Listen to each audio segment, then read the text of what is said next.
munaasabad lagu taageerayo socdaalka madaxweyne Muuse Biixi Cabdi oo ugu kicay timay Jamhuuriyadda Guinea ayaa ka qabsoontay Laabreeriga magaalada Xabeed Berbera waxaana ka soo qayb galay mas'uuliyiinta gobolka Saaxil maamulka degmada Berbera oo ay weheliyaan waxgaradka ku dhaqan gobolka Saaxil oo isugu jira qaybaha kala duwan ee bulshadu ka kooban tahay uqaal waayeel dhalinyaro haween waxaana dhammaantood si isku mid ah u soo dhaweeyeen ama ay u taageereen socdaalka madaxweyne Muuse Biixi Cabdi oo ku tagay dalka Guinea waana kuwan iyagoo ka hadlaya murtaasi ka hadlaya magaca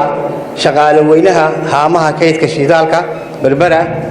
waxaan leeyahay saddex arrimood baan ka hadlayaa saddexda arrimood aan ka hadlayo waxa weeye marka hore arrinka hore waxa weeye farmaajo iyo xamar waxaan leeyahay anugu lugoyna waar naga hada oo nadaaya anagu horumar baanu gaadhnay waa sidii uu madaxweynaha iyagu yiri hore loo soconaya anagu hore u soconay hore idinkuna baabuurka dambe soo raacabal barbarkay ka baxdaa waa bakayla qaleen waxa wanaagsan inaynu madaxweynaheena iyo mas'uuliyiinteena heer qaran iyo heer gobolba aynu soo taagno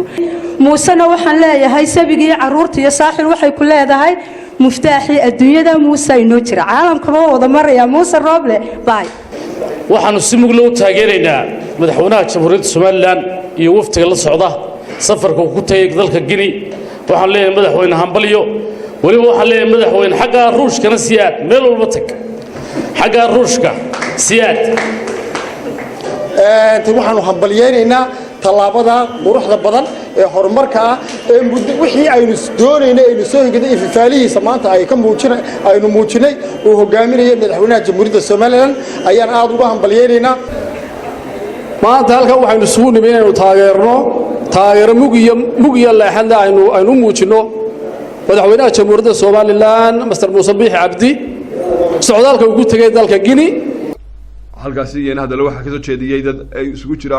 salaadiin uqaal aqoon-yahano waxgarad iyo dad kale oo munaasabadaasi ka soo qayb galay oo dhamaantoodba si weyn u taageeray safarka madaxweynaha iyo madaxbannaanida dalka Jamhuuriyadda Soomaaliland oo dhamaantoodba ka warramay qadiyadda iyo madaxbannaanida dalka Jamhuuriyadda Soomaaliland iyo halkankii dheeraayo loo soo galay ee dhiigu ku daatay iyo sida loogu baahan yahay dadku inay midnimadooda meel uga soo wada jeedaan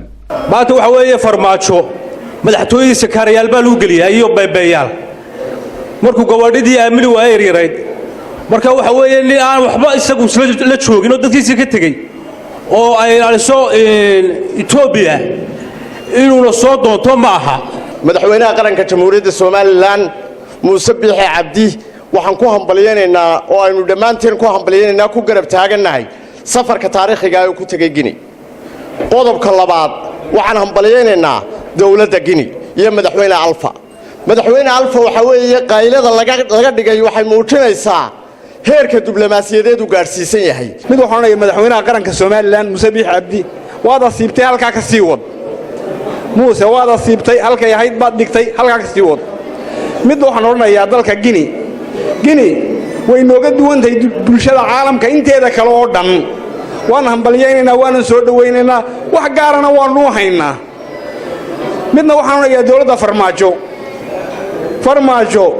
Soomaaliland ha sugin mid waxa leeyahay dalka Guinea saaxiibkeena cusub ee maanta koowno ah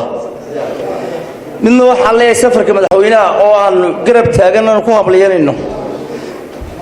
kelmadna waxaan oranayaa Soomaaliya hadalkaynu odhanayna 30 sano inuu lahaynba waabaynu ku daalnay hadalkaynu odhanayna Soomaaliya gabagabadii waxaa hadalka soo afmaray gudoomiye ku-xigeenka gobolka Saaxil Maxamuud Ibraahim waxaanu yidhi